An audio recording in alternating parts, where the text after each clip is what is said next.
Assalamualaikum warahmatullahi wabarakatuh. Innal hamdalillah nahmaduhu wa nasta'inuhu wa nastaghfiruh. Wa na'udzu billahi min syururi anfusina wa min sayyiati a'malina. May yahdihillahu fala mudhillalah wa may yudlil falan tajida lahu waliyyan mursyida. Asyhadu an la ilaha illallah wa asyhadu anna Muhammadan abduhu wa rasuluhu la nabiyya ba'd. Allahumma fassalli wa sallim ala hadzal nabiyil karim Muhammadin sallallahu alaihi wasallam wa ala alihi wa ashabihi ajma'in. Bapak-bapak, ibu-ibu yang saya hormati serta generasi muda yang saya sayangi. Baiklah, pada kesempatan yang berbahagia ini kita akan melanjutkan membaca Tafsir Al-Azhar yang disusun oleh Profesor Dr. Hamka, yang pada kesempatan ini kita akan membacakan ayat 119 sampai dengan ayat 123 dari surah Al-Baqarah, masih pada juz 1.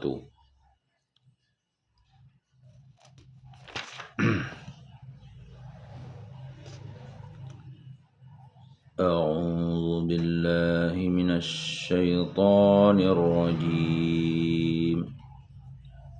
Bismillahirrahmanirrahim. Inna arsalnaka bil haqqi basyiran wa nadhira wa la tus'alu an ashabil jahim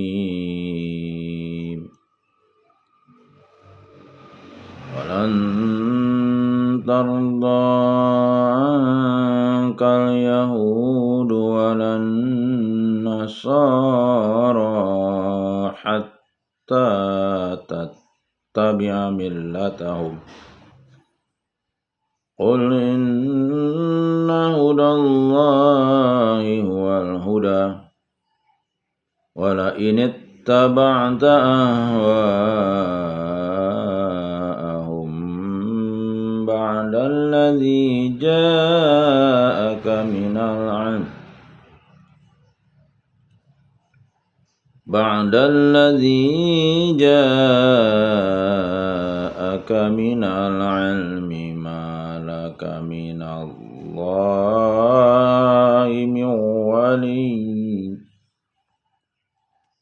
ma laka minallahi min wali wala nasir. Alladzina atainahumul kitaba yatlunahu haqqa tilawatih ulaika yu'minuna bih wa man yakfur bihi fa ulaika humul khasirun.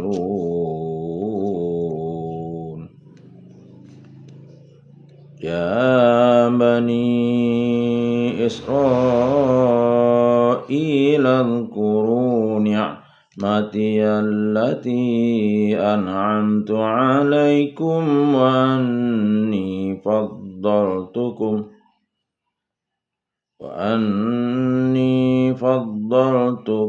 'alal 'alamin.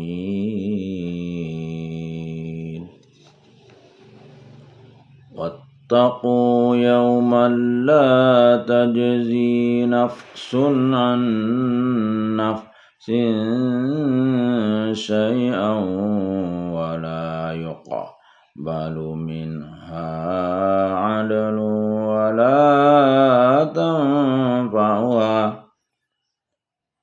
la tanfa'uha syafa'atun wa la hum yunsarun.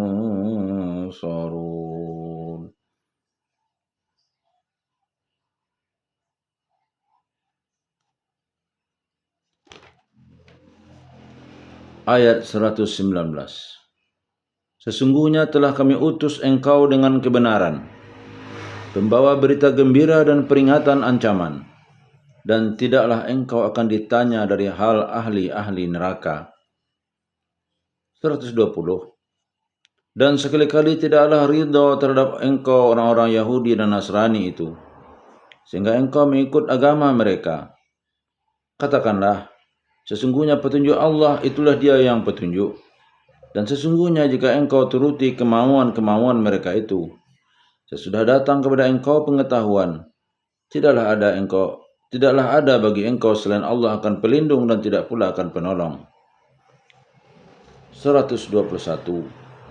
Orang-orang yang kami datangkan kepada mereka akan kitab yang mereka baca dengan sebenar-benar bacaan, itulah orang-orang yang akan percaya kepadanya. Dan barang siapa yang tidak mau percaya kepadanya, itulah orang-orang yang merugi. 122. Wahai Bani Israel, ingatlah olehmu akan nikmatku yang telah ku nikmatkan kepada kamu, dan bahwasanya telah ku muliakan kamu atas bangsa-bangsa. 123. Dan takutlah kamu akan hari yang tidak akan dapat melepaskan satu diri daripada diri yang lain sesuatu pun, dan tidak diterima daripadanya penebusan, dan tidak bermanfaat padanya satu syafaat pun, dan tidaklah mereka akan ditolong. Sesungguhnya telah kami utus dengan kebenaran. Pangkal ayat 119. Kebenaran ialah sesuatu yang dapat dipertanggungjawabkan oleh akal yang sehat, yang tidak akan dapat ditumbangkan oleh perkisaran angin zaman, yang menolak akan segala yang salah, menentang yang bobrok, agak-agak dan angan-angan, dongeng-dongeng yang tidak berdasar. Kebenaran ialah yang menimbulkan tumak ninah, yaitu ketentraman di dalam batin orang yang menganutnya dan menghilangkan keraguan. Kebenaran pada kepercayaan atau i'tikad tentang keesaan Allah, dan kebenaran tentang syariat dan peraturan yang disampaikannya.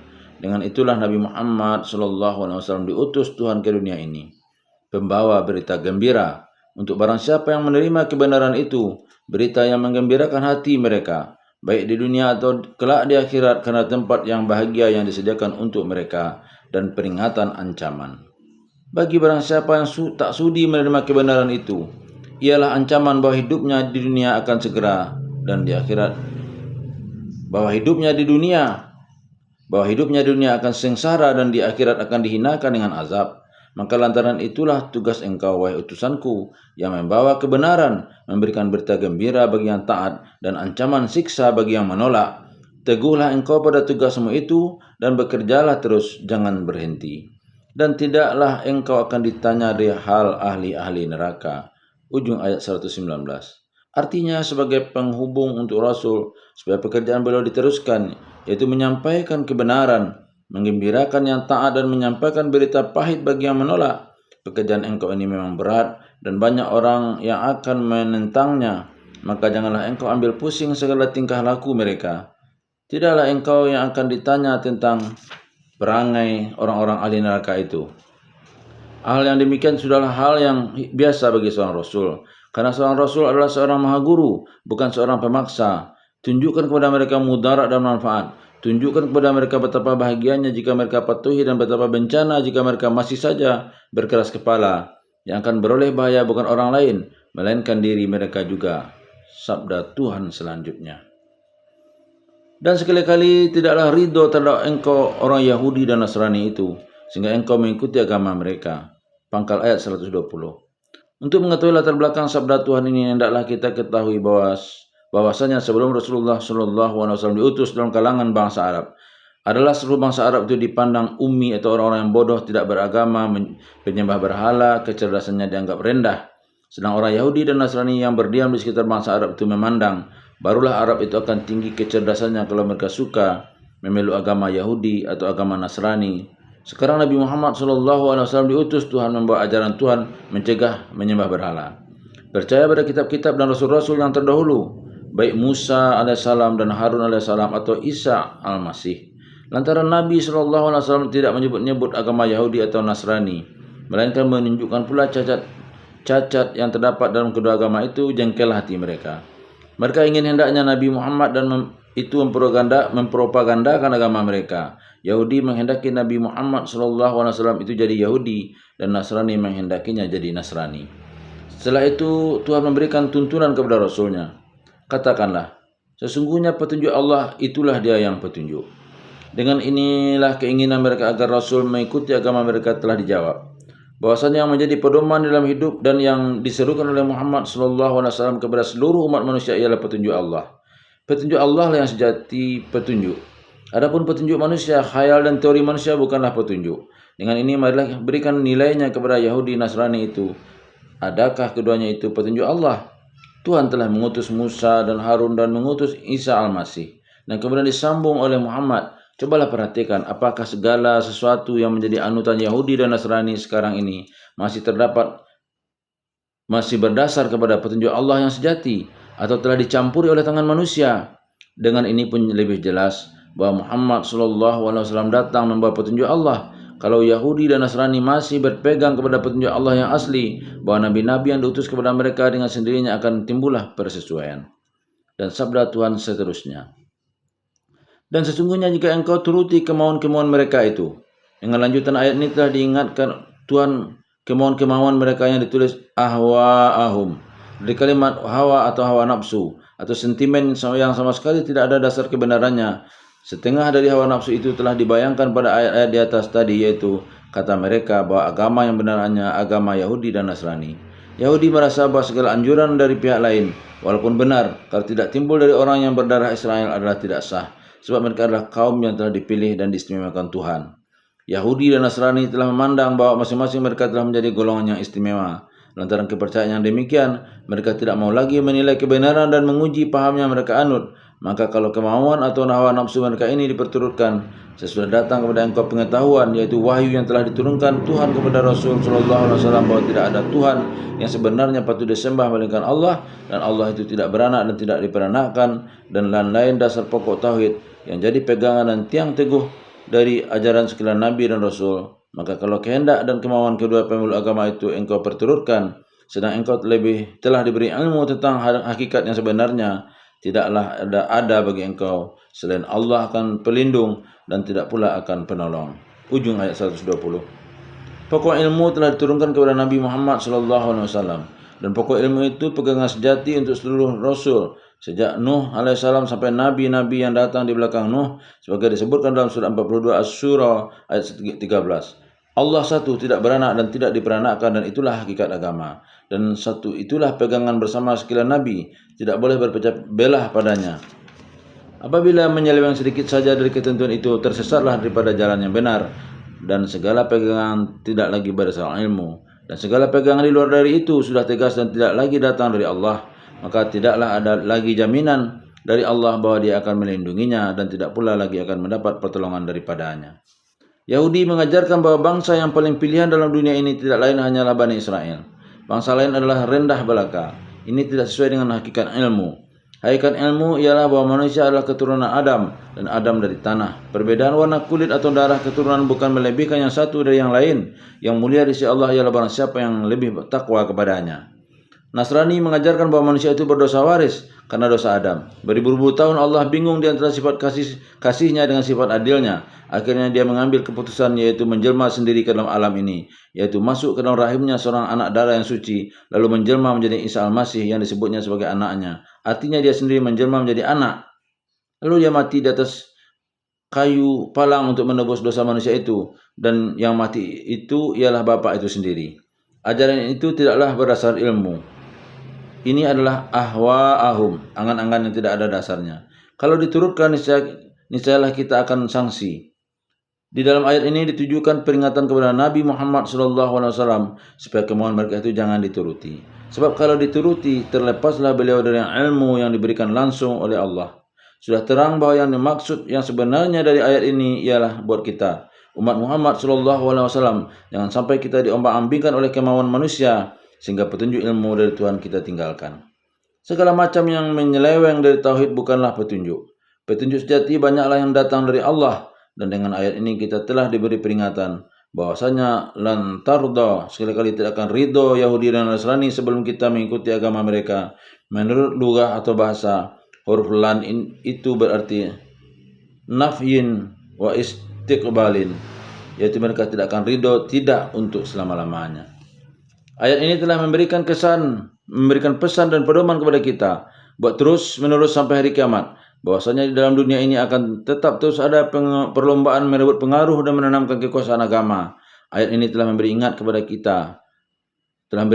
kita bahwasanya tidaklah begitu penting bagi orang Yahudi dan Nasrani meyahudikan dan menasranikan orang yang belum beragama, tetapi yang lebih penting ialah meyahudikan dan menasranikan pengikut Nabi Muhammad SAW sendiri. Sebab kalau Islam merata di seluruh dunia ini, pengaruh kedua agama itu akan hilang. Sebab apabila akidah Islamiyah telah merata dan diinsafi, kedua agama itu akan ditelannya. Sebab pemeluk Islam berarti kembali kepada hakikat ajaran yang sejati daripada Nabi Muhammad, Nabi Musa dan Nabi Isa alaihissalam. Niscaya pemeluk kedua golongan itu tidak senang, sebab agama yang mereka peluk itu telah mereka pandang sebagai golongan yang wajib dipertahankan dengan tidak usah mengkaji lagi benar atau tidak benar. Maka isyarat yang diberikan oleh ayat inilah yang telah kita temui dalam perjalanan sejak Islam bangkit dan tersebar di muka bumi ini sampai sekarang. Kalau sekiranya kita lihat pengkristenan yang begitu hebat sejak dari perang salib pertama pada 900 tahun yang lalu, sampai kepada ekspansi penjajahan sejak 300 tahun yang lalu, sampai pula kepada usaha zending dan misi Protestan dan Katolik ke negeri-negeri Islam dengan membelanjakan uang berjuta-juta dolar untuk mengkristenkan pemeluk agama Islam. Semuanya ini adalah isyarat yang telah diberikan oleh ayat ini, bahwasanya mereka belum ridha dan belum bersenang hati sebelum umat Muhammad menurut agama mereka. Pekerjaan mereka itu berhasil pada negeri-negeri orang-orang Islamnya hanya pada nama, tetapi tidak mengerti asli pelajarannya. Kadang-kadang mereka berkata, biarkanlah orang Islam itu tetap memeluk agama Islam pada lahir, asal kebatinan mereka telah bertukar jadi Kristen. Orang Yahudi tidaklah mengadakan zending dan misi. Pemeluk agama Yahudi lebih senang jika agama itu hanya beredar di sekitar Bani Israel saja, sebab mereka memandang bahawa mereka mempunyai darah istimewa. Tetapi mereka memasukkan pengaruh ajaran mereka dari segi yang lain. Bukan saja di dunia Islam, bahkan di dunia Kristen, mereka pun mencoba memasukkan pengaruh, sehingga mereka lah yang berkuasa. Kita masih ingat bahwa dalam kitab-kitab perjanjian lama yang menjadi pegangan mereka tidak ada pengajaran tentang hari akhirat. Agama orang Yahudi itu terlebih banyak menghadapkan perhatian kepada urusan dunia, kepada harta benda, kehidupan riba, rente adalah ajaran orang Yahudi. Negeri Amerika Serikat yang begitu besar dan berpengaruh terpaksa menutup kantornya 2 hari dalam seminggu, bukan saja pada hari Ahad sebagai hari besar Kristen, tapi hari Sabtu pun tutup, sebab yang memegang keuangan di Wall Street atau New York adalah bankir-bankir Yahudi. Sebab itu maka segala sesuatu kelancaran ekonomi di tangan Yahudi, sedangkan di Amerika lagi demikian, apatah lagi di negeri-negeri lain. Gerakan Fred Metzler, gerakan Masonia dan beberapa gerakan internasional lain pengaruhnya dalam tangan Yahudi. Di dunia Islam tidak perlu masuk agama mereka asal turutkan pengaruh mereka. Negeri-negeri Islam yang besar terpaksa mendirikan bank-bank, menjalankan niaga dan ekonomi berdasarkan kepada riba. Baik riba besar atau riba kecil, terpaksa memperlicin hukum riba supaya bernapas untuk hidup. Tidak dapat mencari jalan lain, sebab di seluruh dunia telah disokong oleh ajaran Yahudi.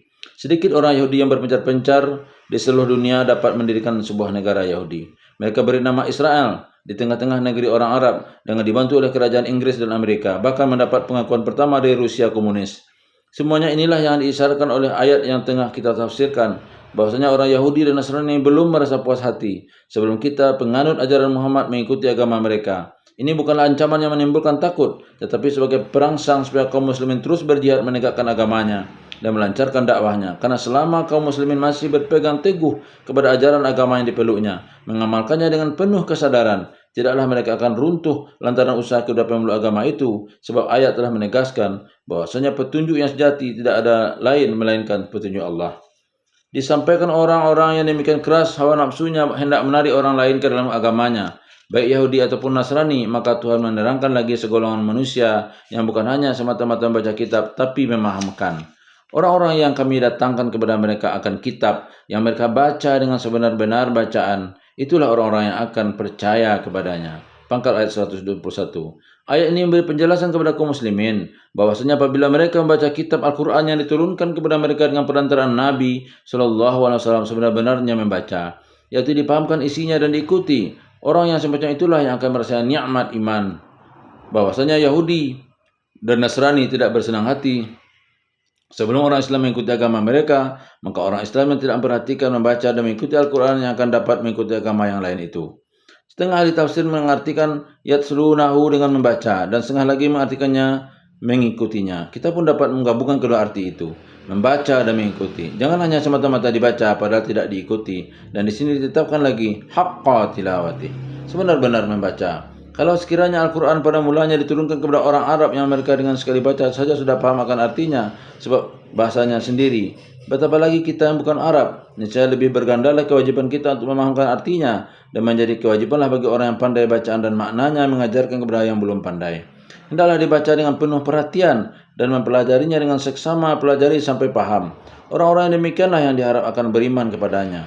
Orang yang langsung mempelajari kitab dengan akal yang bebas jangan mendengar penafsiran pendeta-pendeta mereka yang telah mengandung maksud lain. Mereka itulah yang diharapkan beriman kepada kebenaran Nabi Muhammad SAW.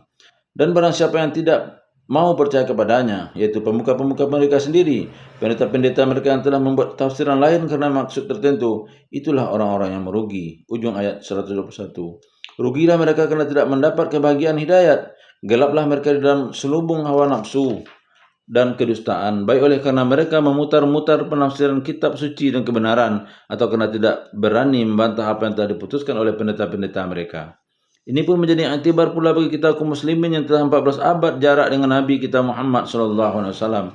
Meskipun telah berjarak 14 abad, namun apabila kita mengambil petunjuk Rasulullah SAW langsung dari Al-Quran yang telah beliau bawa, tidaklah kita akan tersesat. Hanya dengan baca Al-Quran dengan sebenar-benar bacaan dan memahamkan maksudnya, hanya dengan itulah kita akan dapat beriman kepada kebenarannya. Tetapi orang yang membacanya hanya karena mengharapkan pahala, tetapi tidak tahu apa isinya, tidaklah diharap akan mendapat cahaya iman dari dalamnya. Kemunduran kita kaum muslimin dalam lapangan agama kita ialah setelah Al-Quran hanya untuk dibaca-baca cari pahala, tetapi tidak paham apa yang ditulis di dalamnya. Apatah lagi setelah zaman kemunduran timbul gejala dalam kalangan Islam bahwa penafsiran orang yang dinamai ulama lah yang wajib diperhatikan, karena beliau lebih paham akan Al-Quran daripada kita orang awam ini. Seakan-akan keawaman hendak dipertahankan terus-menerus. Apakah si awam tidak berusaha supaya menjadi ulama pula? Satu waktu ada pula larangan mengartikan Al-Quran, tetapi berpahala membacanya. Orang-orang yang berpikir bebas jadi bertanya-tanya dalam hatinya, kita sebagai orang Islam ingin mengetahui isi Al-Quran itu, tetapi kita tidak mempunyai waktu buat belajar bahasa Arab. Kalau begitu, apakah baca-baca itu saja yang menjadi kewajiban kita orang Islam? Apakah kita tidak boleh turut memikirkannya? Oleh sebab itu penulis tafsir ini sampailah kepada suatu kesimpulan bahwasanya mengajarkan arti dan maksud Al-Quran kepada orang Islam yang belum mengerti bahasa Arab atau yang tidak ada waktu untuk mempelajarinya adalah menjadi kewajiban bagi orang-orang Islam yang mengerti bahasa itu. Dalam pengalaman saya akhir-akhir ini di Jakarta, adalah berpuluh orang laki-laki dan perempuan Islam yang selama ini mendapat pendidikan di sekolah-sekolah barat, membaca tafsir atau terjemahan Al-Quran ke bahasa Belanda atau Inggris, dan sekarang sudah ada bahasa Indonesia, telah menjadi orang Islam yang tekun dan bertambah tekun keinginannya mempelajari lebih mendalam. Meskipun pada mulanya jangankan mengetahui bahasa Arab, sedangkan tulisannya itu saja mereka tidak tahu, banyak sekali mereka lebih paham maksud agama dari membaca terjemahan atau tafsir itu, daripada orang-orang yang selalu membaca Al-Quran mengharapkan dapat pahala, padahal dia tidak tahu apa yang dia baca. Kadang-kadang dalam pergolakan zaman timbul juga gejala-gejala pengaruh agama lain ke dalam masyarakat Islam, bahwa yang berhak menentukan pemikiran itu hanya para golongan yang digelari ulama atau kiai. Tetapi karena membaca keterangan-keterangan Islam dalam bahasa asing, bahwa dalam Islam tidak ada kelas kependetaan yang memutuskan hal haram sesuatu, maka timbullah semangat mempelajari agama yang merata dalam kalangan kaum terpelajar. Ini pun menggembirakan, sebab dengan demikian golongan-golongan yang memang mempunyai keahlian yang sebenarnya ulama Islam dapat memperdalam studinya tentang agama dan pengetahuan umum, sebab kepada mereka jugalah orang akan menanyakan jika timbul soal-soal yang muskil, sebab keahlian mereka, bukan sebab mereka yang memutuskan. Pada permulaan peringatan yang dikhususkan kepada Bani Israel di ayat 40 dahulu, yang mula-mula dikatakan kepada mereka ialah supaya mereka ingat betapa besarnya nikmat yang telah dikaruniakan Tuhan Allah kepada mereka. 81 ayat banyaknya adalah peringatan yang sebagian besar terhadap kepada mereka. Sekarang peringatan itu dikuncikan lagi dengan mengulai peringatan karunia Tuhan itu sekali lagi. Wahai Bani Israel, ingatlah olehmu akan nikmatku yang telah aku nikmatkan kepadamu. Pangkal ayat 122. Dari perbudakan dan penindasan kamu aku bebaskan. Kepada tanah yang mulia pusaka nenek moyangmu kamu aku antarkan. Makan dan minummu aku sediakan. Aku beri kamu pemimpin besar yang tabah dan gagah berani. Itulah Musa. Aku kalahkan bangsa-bangsa yang menghambat jalanmu. Dan bahwasanya telah aku muliakan kamu atas bangsa-bangsa. Ujung ayat 122. Diakui Tuhan sekali lagi bahwa memang pada masa lalu itu mereka dimuliakan atas bangsa-bangsa yang lain yang masih kulub. Sebab Sebab kemuliaan itu ialah karena ajaran yang kamu pegang, bukan karena darah keturunan, bukan karena kamu menjadi bangsa pilihan. Kemudian yang diberikan kepadamu melebihi bangsa-bangsa yang lain akan tanggal dari diri kamu apabila intisari dari ajaran Musa itu tidak kamu pegang teguh lagi. Melainkan kamu campur adukkan dengan peraturan lain yang dibikin-bikin oleh pemuka-pemuka dan pemimpin-pemimpin kamu. Sebab itu peringatan Tuhan selanjutnya ialah, dan takutlah kamu akan hari yang tidak akan dapat melepaskan suatu diri daripada diri yang lain sesuatu pun. Pangkal ayat 123.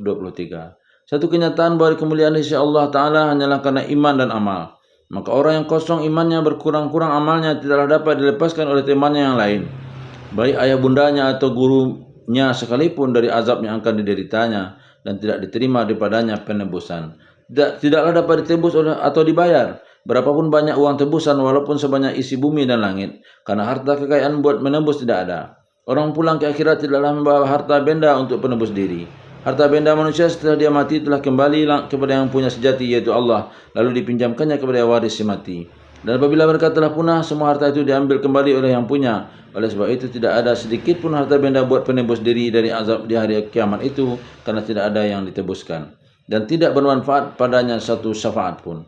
Persangkaan mereka bahwa nabi-nabi mereka akan dapat menolong menjadi permintaan syafaat kepada Allah, minta diringankan sebagai memintakan grasi atau abolisi kepada Tuhan Allah sebagai teradat di atas dunia ini, tidaklah akan berlaku di sana, dan tidaklah mereka akan ditolong. Ujung ayat 123. Tidak ada yang akan dapat menolong, karena semua manusia dan semua malaikat dan semua jin dan setan pada waktu itu adalah mempertanggungjawabkan dosa atau jasa mereka sendiri-sendiri.